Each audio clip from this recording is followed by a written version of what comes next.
Hi everyone, my name is Monica Lawrence. I currently teach at Wilson High School in West Lawn, Pennsylvania. I've been teaching here for 8 years.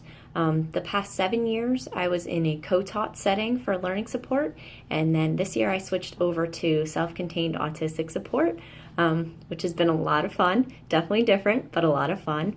The past 8 years I've also been the assistant coach for the softball team, and I have a 120-pound monster puppy, as we like to call him. He's an Italian Mastiff, and he definitely gives me a run for my money. The question that I wanted to focus on was comparing my master's program to kind of what Hattie explained in his video. I'm currently pursuing my second master's in special education, and hopefully once I complete this program, I will then move on to my supervisor's certificate, which is also offered through Millersville. What Hattie kind of explained was that we should sort of think outside the box, which is what we often do in special education.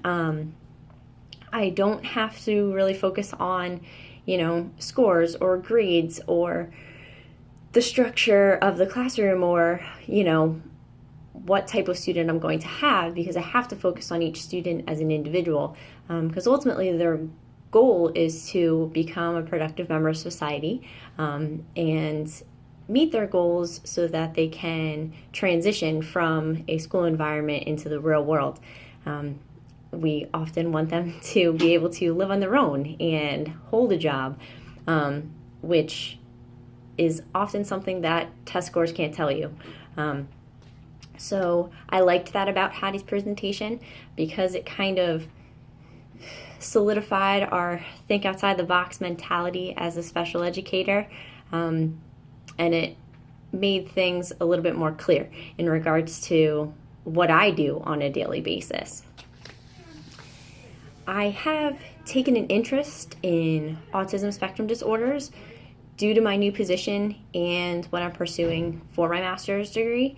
One of the things that myself and another teacher that I work with have been looking into are programs that can help my students be more self-sufficient in the work environment or the home environment. So one of those programs is called the PAYS program. It's a research-based job readiness program that we're looking into trying to get for our school.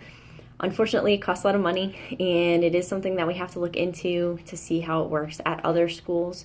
So once we do that, hopefully in the next year or two, we'll be able to get it to help our students that we have. Another thing is that I'll be reaching out to different places in the community, whether it be churches or local businesses, to see if some of my students can just get involved in order to help them with some things, such as, preparing mass orders at a sandwich shop or helping to clean at one of the local churches. So things like that, some skills that they can use when they're living independently or that they may do depending on where they work. Finally, one thing I want to start to become more involved with is an organization called Unending Promise. It is an organization that is actually sets up different events for adults with autism. So once they leave the school environment, it is difficult for them to kind of find some extracurricular things for them to do because a lot of different programs are for school-age children. So this organization will set up different art classes, family support groups, and dances, to name a few, but it's for a different population. It's for students that have or adults that have autism that are no longer in the school system. That's all about me, and I look forward to working with all of you.